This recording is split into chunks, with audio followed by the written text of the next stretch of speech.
Picture a sunny Sunday. Tailgate weather, the kids in little jerseys. Someone snaps a smiling family photo for Instagram, and 2 months later, that same photo is sitting in a custody hearing. Overnight, your quiet weekend turned into a legal problem you never asked for. Welcome to Danny's Den. I'm Danny, and today we're untangling how one post can mess with custody, routines, and your sanity. Let's chat. Quick promise. By the end of this episode, you'll have a clear sense of what courts actually care about when a post shows up.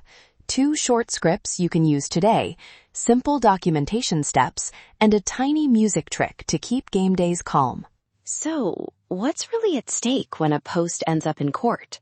Judges look for context more than clicks. Were the kids actually in danger, or is this a charming but awkward snapshot taken out of time? Screenshots show up a lot, yes, but they aren't magic. Their impact depends on authenticity, metadata, and whether the image reflects a pattern of behavior that affects the child's welfare. Quick myth bust. If someone screenshots my post, I'm automatically in trouble. Not true. Screenshots are evidence to be tested. Another myth. Delete it and it's gone. Also not true. Deleting can look like hiding, especially if a dispute is brewing. I once advised a parent who deleted a photo after a blow-up. Then a screenshot of that photo turned up in court. The deletion raised questions that a brief explanatory text would have prevented. Lesson: pause, think, and if you do remove something, a short note explaining why helps later. Okay, dating apps and new partners. Introducing someone to your kids online is not a crime. It's about timing and consent.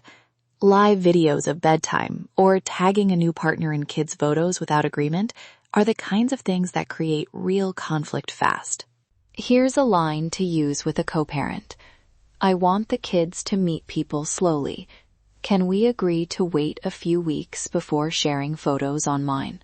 And with a new partner, try, I'd like to check with your other parent before we post anything with the kids. It keeps everyone safe and helps us co-parent better. No blame, just a safety check. Some of you are thinking, but I'm just proud of my kids. And I get that. Pride is fine. The risk comes from repeated sharing of routines, locations, or private moments that could be misread or weaponized later. Game day streaming and shared accounts complicate things. A partner live streaming the kids during your custody block or a rotating streaming login that exposes private chats can breach an agreement without anyone meaning to. Low friction fix. Make the weekend plan explicit. Say, on Sundays the kids are with me from 1 to 6. Please avoid posting or live streaming them then. Then put it in a shared calendar.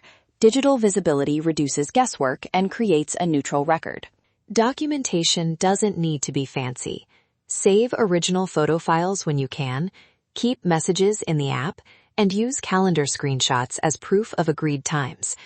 If something feels serious, threats or harassment, take screenshots and preserve metadata, and then talk to a lawyer sooner than later. When should you call an attorney? If digital behavior shows a pattern harming the child, if court filings already reference online posts, or if you're unsure how to preserve evidence, get counsel. For everyday tension, try relationship first steps first. Scripts, a cool-down period, or a mediator. More real lines for tough moments. I hear you. Let's pause posting and talk tomorrow. Can we agree to keep the kids off social for now? I'll share photos privately. Please don't repost without asking. Short, specific, focused on the kids, not the argument. Now for the tiny, non-legal trick that actually changes behavior. Ritualized music. Pick a 5-song game day playlist or a single bedtime melody everyone knows. When that first song starts, phones go on Do Not Disturb and the routine begins. Music is neutral. It creates expectation without nagging. No rules plastered across the fridge, just a shared cue that says, this time is family time. Try it once, and you'll be surprised how quickly people fall into the rhythm. Shh. Quick, 3 moves you can do this weekend. 1. Pause before you post. Ask, Could this be misread outside the moment? 2. Put custody times in a shared calendar and add a simple posting rule for those blocks.